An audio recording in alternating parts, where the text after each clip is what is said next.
Almost 2 years ago, I made this little gem. It was an homage to an at the time broken game chronicling where to buy the best upgrades in Cyberpunk 2077. The game, however, performed badly. Everyone was angry and the video stayed under the radar. Until now, where Cyberpunk Edgerunners has debuted on Netflix, everyone's returned to the game to find it miraculously fixed. Not as impressively as No Man's Sky in my opinion, but a definite marked improvement. Among this, we have new features, a new rebalancing of cyberware upgrades, and overall slight changes to the makeup of Ripperdocs across Night City. What's more, that last video seems to have attracted more attention, which I guess means it's helpful to people. Therefore, it's only fitting that in 2022, amidst the myriad of changes made to the game in the last 2 years, that I release a sequel. Top 5 Ripperdocs in Cyberpunk 2077 Part 2? 5 more Ripperdocs in Cyberpunk 2077? Top 5 Ripperdocs in Cyberpunk 2077 2022. No, those years go slightly weirdly together. Anyone else notice that? No? Yeah? Again, it's like poetry, so if they rhyme. Just a little forenote before we begin. Most of the overall best Ripperdocs in Night City are still the ones mentioned in the first video, so in order to not repeat myself, I'm going to be focusing more today on new features like optical camo, as well as finding more under the radar Ripperdocs with outlying unique upgrades. If you want the best overview of Ripperdocs in Night City, I'd suggest watching both this video and my older one, which to my surprise holds up pretty well. I think most of the info there is still correct. Feel free to head on over there and come back to this video when you're done, or just watch this one and then watch that one. It doesn't really matter. Let's get into it. At number 1, we're going to jump straight into optical camo, which I mentioned at the start of the video. It's a cool component that was added later to the game despite seemingly being initially planned. In my last video, I flagged up the Badlands Ripperdoc, who mentions this upgrade despite it not actually being in the game. Well, today, ladies and gentlemen, it is in the game. And if you want the Legendary Edition, you're going to want to head over to the south of Santo Domingo, to what at first looks like the shabbiest, most rundown clinic in all of Night City. Hell, the doc even puts it down by simply saying it's better than nothing. This is a Northoc, as you can see. But as many of my clients say, it's better than nothing. I won't lie, when I came to this place, I asked myself, have I just found the worst Ripperdoc in Night City? But then I began to look through his upgrades, and there I found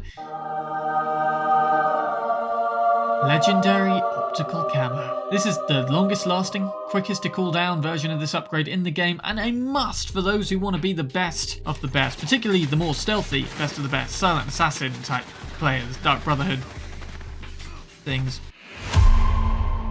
Number 2 can also be found in the Santo Domingo district, this time further to the north. Overall, his upgrades may not look like much, but if we head into the nervous system section, there's some pretty cool and unique upgrades there. For example, the maneuvering system, which allows you to perform dodges in mid-air. Can't say I've seen this at any other clinics at all, as well as legendary Neofiber and legendary Kerenzikov. I love this. 90% slowdown time, that is insane. If you have the 18 reflex points needed, that is. If you want the best or most unique nervous system out there, you're gonna want to pay this one a visit. What's more, the guy looks like Cyclops from X-Men. Maybe he's got some off-market laser vision upgrade, who knows? I'm not going to piss him off to find out. If you thought we were done with reflex upgrades, you thought wrong, my friends. We're going to want to head over to Japantown in Westbrook for this next one. She's peddling a legendary synaptic accelerator which can give you a good edge when enemies detect you, as well as a legendary reflex tuner which can give you an even better edge after enemies are royally fucking you up. She's also got a nice Berserk operating system, a crucial purchase for those wanting to play as something straight out of Mad Max. And finally, if we head into the frontal cortex upgrades, we have the legendary limbic system enhancement, which increases crit chance by a reasonable amount. I'm not big on crit bonuses, I feel like you never really appreciate them as much as tangible, noticeable changes, but still, it's another legendary upgrade she can boast. If you want an interesting variety of top tier upgrades, Japantown is the place to be. For the next doc on our list, we're going to want to head over to Kabuki in the Watson district up north. This guy is not only offering some top tier upgrades, but in my opinion, ones that are most useful and have the biggest impact on gameplay. First up, legendary micro rotors, which, if you have the 18 reflexes required, can increase your attack speed by an insane 25%. That's something you're definitely going to notice, especially if you're a big user of blades like me. Also, he's selling the legendary ballistic coprocessor, and as far as I know, he's the only Ripperdoc to do so. So, if you want to fulfill your ultimate desire to become Bullseye, this this item is going to get you there, with an extra 50% ricochet damage added over the epic version. Finally, we have Link's Paws, which if you're going for a more stealthy build, you may favour over the reinforced tendons, or the double jump legs as I like to call them. Also note that if you punched fingers earlier on in the game, like me, I'm an idiot, I know, this is your only other option to get these paws of a silent assassin.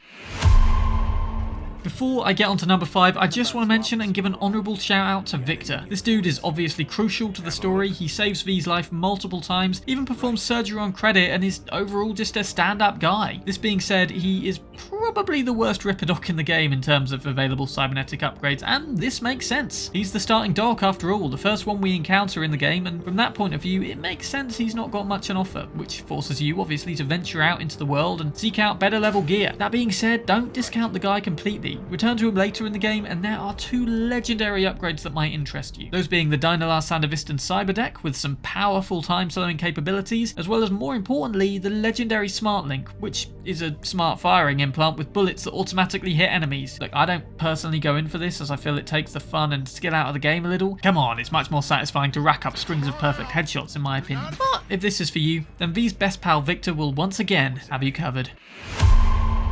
And finally at number 5 we have this guy over in Central Watson, Robert, who I now recall got missed out of my last video by a hair's breadth. He undoubtedly is the most powerful overall Ripperdoc on this list, the armor specialist of the game if ever there was one. This guy is peddling some insanely powerful upgrades. So let's start with the heat converter. This is some Ghost Rider level awesomeness right here, some Tony Stark absorbing Thor's lightning to become more powerful type shit. Look, if you want to feel like some immortal dragon god, if you want your enemies to quiver in fear as they think they've burned you to death, only for you to stride out from the flames as a now empowered spirit of vengeance before ripping each and every one of them to shreds like some hellish fire assassin, I'd recommend buying this, if you have the 14 cool necessary. That's ironic, isn't it? 14 cool because it's hot, or maybe, hang on, no, I suppose it isn't? Fuck, I don't know. We also have optical camo again, but obviously you're going to want to head over to number 1 for the best version of this. Stopping off at this clinic to buy the various armors will give you a number of advantages, which I'm sure you'll appreciate later. And those are 5 more great Ripperdocs in Cyberpunk 2077. Don't forget to check out my other video to see which are the 5 best overall Ripperdocs in Night City, as well as just get a wider understanding as to who's selling the best upgrades for you. Comment down below your favourite Ripperdoc and best piece of cyberware in the game. I haven't seen the new Edgerunners series yet, but we'll be sure to check it out as soon as I can. You reckon it's given this game a new lease of life? And if so, what are you looking forward to as a result of this? Please like, subscribe, and check out some of the other videos on this channel if you haven't already. Thanks for watching, I'm Bram, and I'll see you in another video.